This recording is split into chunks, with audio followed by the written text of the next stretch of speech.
So Saturday night, I've mentioned a couple of times this week about the Texas Sports Hall of Fame induction, including Adrian Peterson. And there was a clip that I happened to see on my timeline, on my Twitter timeline. Adrian cracked the people up a couple of different times talking about discipline and also his recruiting story. And I've interviewed, we have, Adrian Peterson a handful of times over the years. In fact, even on the day he signed with Oklahoma, and before that when he committed. But he told the story about his recruitment. I think some of the teams that were heavily involved were USC, Oklahoma, Texas, and I believe LSU. I believe it was LSU at the time. Here is Adrian, like 2 minutes long, and his speech in part of why he picked Oklahoma. Coach Stoops, actually, he called me yesterday. We talked about 10 minutes, and he was telling me he wasn't going to be able to make it, but gave me the congratulations. Now, I know there's a lot of Longhorns and Aggies in here and Bears, and they like, the number one question I get is, why did you go to Oklahoma? Why you leave the state? And I tell them, I said, listen, I remember going to, like when Priest, my uncle played with Priest and Ricky and those guys. They were cold. I remember going to watch them play, and I remember sitting outside of the stadium, waiting for my uncle to come out. And I'm looking, I'm like, I'll be back here one day. Like, I was Texas all the way. But for the people that find themselves being mad at me about going to Oklahoma, this is what I'll say. If you're going to be mad at anybody, be mad at Coach Mack Brown. And this is why I say that. I sat in Coach Brown's office, and I asked him the same thing I asked everyone else. Coach Stoops, will I have the opportunity to come in and compete? Yeah, sure. Pete Carroll, will I have the opportunity to come in and compete for the starting job if I come? Yeah. Nick Saban, can I have the opportunity? Mack Brown, if I come here, will I have the opportunity to come in and compete for the starting job? He was like, well, Adrian, I'm not going to lie to you. Cedric Benson, he decided to come back for his senior year. So, we're going to be loyal to him and we're going to let him ride it out. But, after that, you can compete for it. I said, okay. I appreciate it. And that was it. I never told him that I wasn't coming. But that was the decision that I made based off of that. So you guys can share that story just in case, or the people that didn't know, now you know, and you can share the story. All right, so the story about him visiting with those coaches, and really it's a compliment to Mack Brown.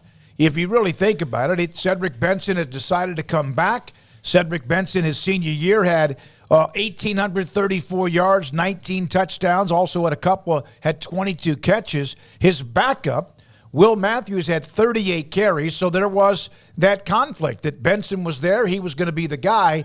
Now, having said that, Adrian Peterson's freshman year had 1,925 yards, a freshman record. He also carried and had 225 yards against Texas in that game in 2004. It's part of the deal, but it's a compliment to Mack Brown. He was staying and being honest about Cedric Benson coming back, and I wouldn't have wanted a freshman running back, no matter how good he was, to be able to unseat. Not if he could, good. But there's the story on him picking the University of Texas. I started to look at Adrian Peterson's freshman year. It's pretty crazy. 11 100-yard games. 3 200 yards or more against Texas, Baylor, and Oklahoma State. Finished second in the Heisman Trophy behind USC quarterback Matt Leinart. Leinart had 1,325 overall votes. Peterson had 997. But you wonder how many would have had. Jason White, the quarterback at Oklahoma, had 957. They kind of split the vote. Yeah, but Reggie Bush was also there too, so they split the vote for USC. Yeah, he must have been what in that he was not second or third, but he must have been fourth. But yeah, I clearly remember it was Matt Leinart and Reggie Bush, and it was Jason White and Adrian Peterson because they went and played. Mm-hmm. They went and played in the national championship game, and that was the Heisman finalist. And I believe it was Jason White, wasn't it? Yeah. Mm-hmm. So I pretty clearly remember that it was an all OU USC final, and Adrian got slighted somewhat because of the fact that he was a freshman. I remember that very vividly, and a lot of voters, at least from what I recall at the time, we didn't have 24/7 podcast and streaming shows and all of that kind of stuff to, constantly hear chatter. But what I do remember from the chatter that was out there was there were people who just said, oh, well, he'll be back. He'll get his opportunity again in the future to win a Heisman. He's only a freshman. And I just feel like that was a disgraceful way to go about voting, because you don't know what happens next, and he would get hurt, and he would not be arguably as good as he was that freshman year, even though he was plenty good. But, that might have been his best crack at winning it. And there were some people who – and I don't know, maybe it was two guys, but I do remember there was at least some of that sentiment of, he'll be around, he'll get his opportunity, and I feel like that was a real disservice to him. Whether Matt Leinart deserved it or not, I'm not going to argue that.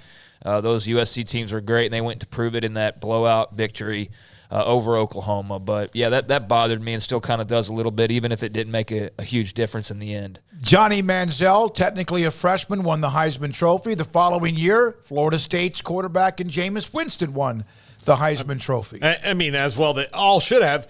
Adrian Peterson, it is weird that you would have this, a freshman can't win this. Do you remember that, though? Yeah, I do. Absolutely. Yeah, I mean, but it was, one of those things that I think Adrian Peterson was probably – he was the guy who didn't break the glass ceiling on that freshman thing, but probably made a lot of people think, it's pretty dumb you wouldn't vote for that guy as a freshman, because he was so fantastic that – what does it matter? If you're the best player in the country, does it matter what year you are? No, you're the award, which I think for a long time, I think the debate has been everybody kind of has their different things that they're voting for.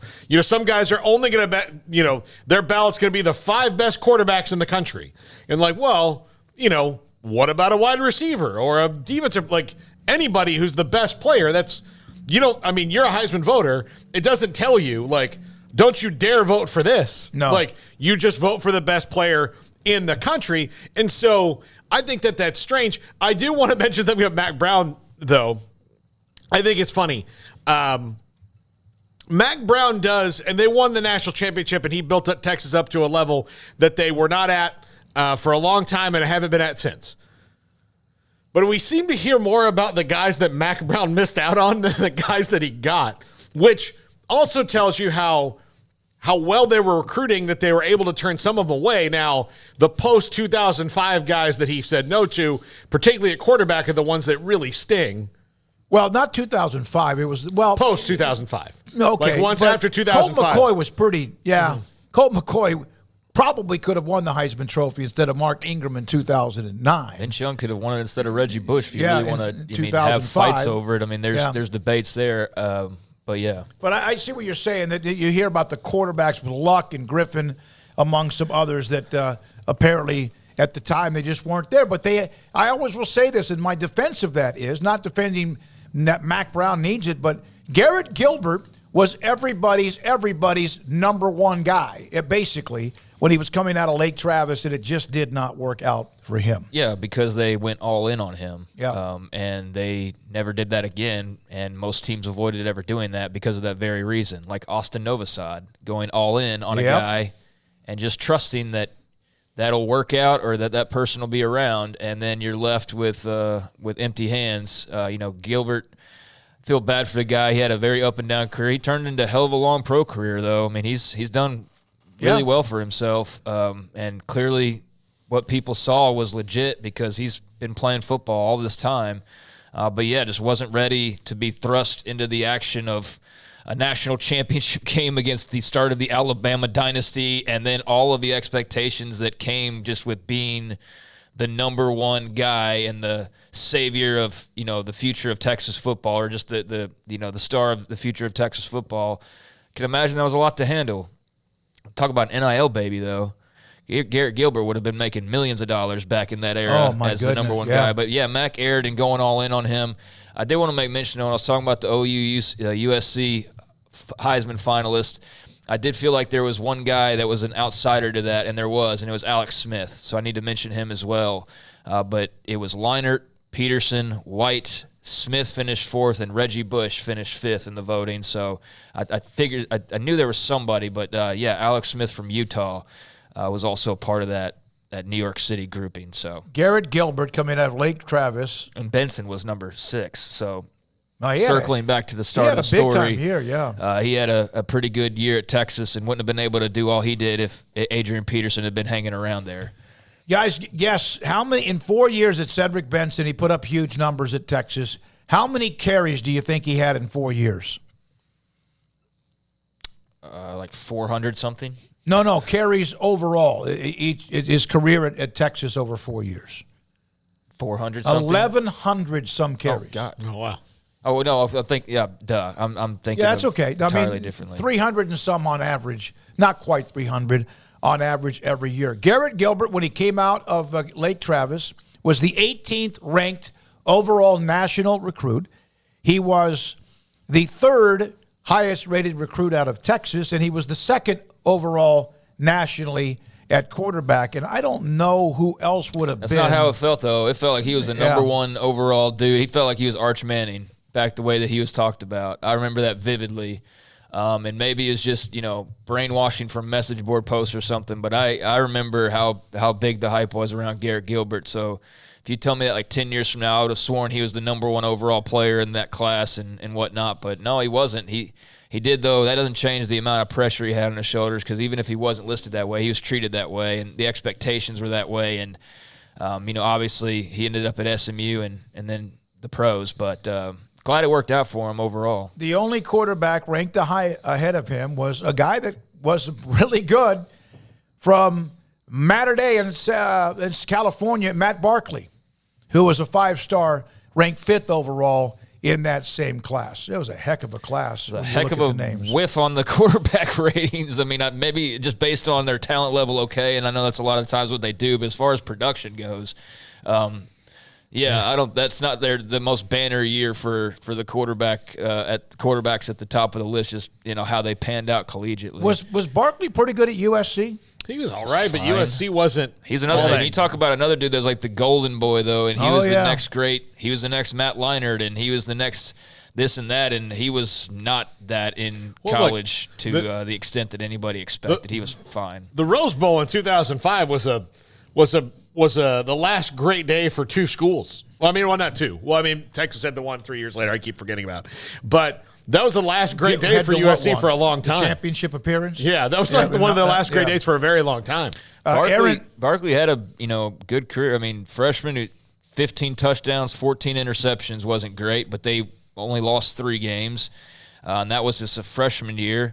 Had 26 touchdowns, 12 interceptions. He threw a lot of interceptions, but he threw a lot of touchdowns as well. And they lost 4 games the following year, and so on and so forth. He put up numbers, but they weren't the winning level of USC that carried on the torch, so to speak, like they would have liked to have done back then. Aaron Murray was the 3rd highest rated quarterback. He went to Georgia. All right, it's 4